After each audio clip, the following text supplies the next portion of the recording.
പാലക്കാടും കോയമ്പത്തൂരുമെല്ലാം റോഡ് സൈഡിലെ തട്ടുകടകളിൽ കിട്ടുന്ന ഒരു ഡിഷാണ് മുട്ടക്കാളാൻ. കാളാൻ തന്നെ രണ്ട് ടൈപ്പുണ്ട്, വെജിറ്റബിൾ കാളാനും മുട്ടക്കാളാനും. കൽപ്പാത്തി അമ്പലത്തിന് മുമ്പിലുള്ള തട്ടുകടകളിൽ കിട്ടുന്നത് വെജിറ്റബിൾ കാളാനാണ്. ഇതിൻ്റെ മെയിൻ ഇൻഗ്രീഡിയൻ്റ് എന്ന് പറയുന്നത് ക്യാബേജാണ്.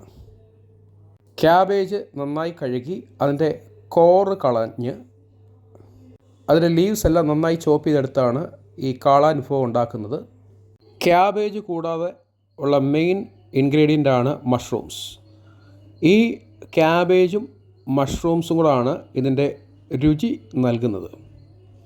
പിന്നെ ഇതിനകത്ത് വരുന്ന ഇൻഗ്രീഡിയൻസ് എന്ന് പറയുന്നത് മൈദ വരുന്നുണ്ട്, അതുപോലെ തന്നെ കോൺഫ്ലവർ വരുന്നുണ്ട്, സാൾട്ട് വരുന്നുണ്ട്, കാശ്മീരി ചില്ലി പൗഡർ വരുന്നുണ്ട്, പിന്നെ പ്രധാനമായിട്ടും നമ്മുടെ മുട്ടയും.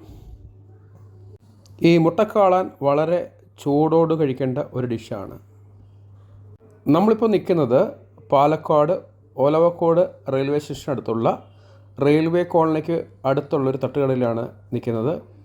ഈ റെയിൽവേ കോളനിക്ക് മുമ്പുള്ള നിരവധി തട്ടുകടകളിൽ ഈ മുട്ടക്കാളാൻ കിട്ടും. ഇതിൻ്റെ പ്രൈസ് വളരെ ചീപ്പാണ്. വെജിറ്റബിൾ കാളനേക്കാളും എന്തുകൊണ്ടും നല്ലത് മുട്ടക്കാളൻ തന്നെയാണ്. ചൂട് നഷ്ടപ്പെട്ടു കഴിഞ്ഞാൽ ഇതിൻ്റെ ടേസ്റ്റ് കുറയും. ഇതിന് ഈ കാളാന് മധ്യ കേരളത്തിലും തെക്കൻ കേരളത്തിലും കിട്ടുന്ന കാളനുമായിട്ട് യാതൊരു ബന്ധവുമില്ല.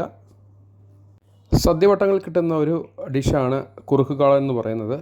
പക്ഷേ അതും ഇതുമായിട്ട് യാതൊരു ബന്ധവുമില്ല. അത് കാളനാണ്, ഇത് കാളാനാണ്.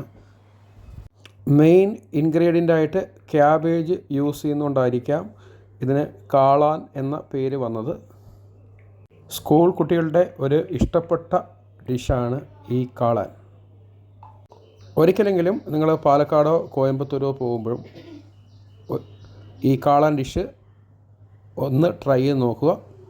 ഒരു തവണ കഴിക്കാൻ എന്തുകൊണ്ടും നല്ലത് തന്നെയാണ് കാളാൻ. ഈ കടയുടെ ഓണറുടെ പേര് തങ്കരാജ് എന്നാണ്. ഈ തട്ടുകടയിൽ ഏകദേശം 100-നടുത്ത് കാളാൻ ഒരു ദിവസം ചിലവാകുന്നുണ്ട്.